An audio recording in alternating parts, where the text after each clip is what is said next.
Kerry Hannon, nationally recognized career expert, columnist and regular contributor to the New York Times, Money, and Forbes magazines.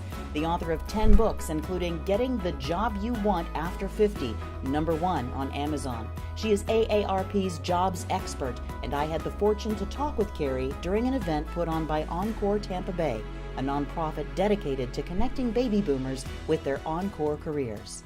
It's up to you. No one's going to make you happy in your work but you. So this is what this book is about, giving people the tools to kind of reimagine their own work where they are today, because there's also, what's next and how to move into an encore career. But I think some of us need to fall in love with where we are right now. You've been quoted in, national media several times as saying that you want to retire, the word retire. So explain that. What do you mean? Well, I just think retirement is such an old concept, and many of you right here in this room feel the same way. It's more like it should be refirement. I mean, it's kind of an opportunity to really get excited about what we're going to do next. It's not retiring and stepping back, it's stepping forward.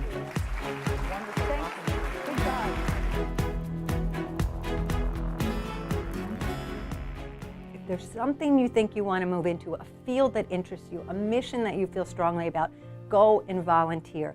Get your foot in the door. See what it's all about. This is a perfect opportunity for them to get to know you a little bit and for you to get to know them. Is this an organization that really fires you up? Because this is your time to do something. There's a real need to reposition your resume. You don't want the same resume you've always had. The key really is to tell the story, your narrative. You want to show how what you did in your old job, how that translates those skills and talents and that position to what you want to do in the nonprofit world.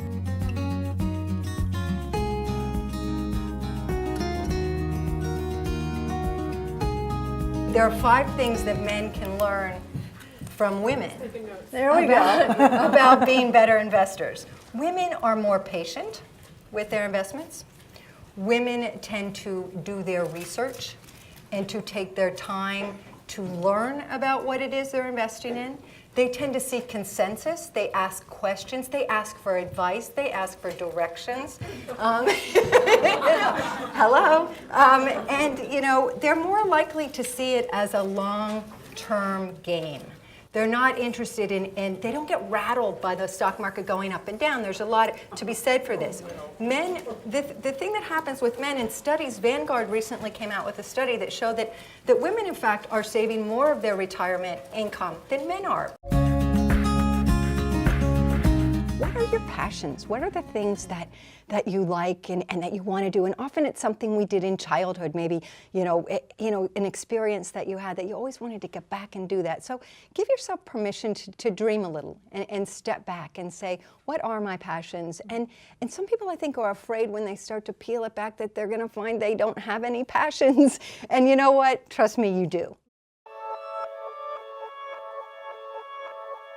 LinkedIn can be kind of intimidating for some people. Do you have any tips to make it easier? LinkedIn is the professional network. There's just no getting around that, and anyone who's job hunting today, in practically any field. I mean, certainly there are some that don't need it, but I find it to be really your living, breathing resume. And it's so great because you can showcase yourself in so many different ways. Recruiters really are looking through these LinkedIn profiles to find candidates. So what you need to do is have a good professional photo that shows you're vibrant and energetic and so forth. You need a nice snapshot of who you are. What is it that you do? And if you're not sure what to put right below your name there, you look around at other people in your industry and see what they're using to identify themselves. In your summary, you can have a really nice conversational tone. It's not like your resume, because this isn't stilted. This is a breathing thing about who I am, what I do, and you can really express what it is that makes you stand out in the crowd.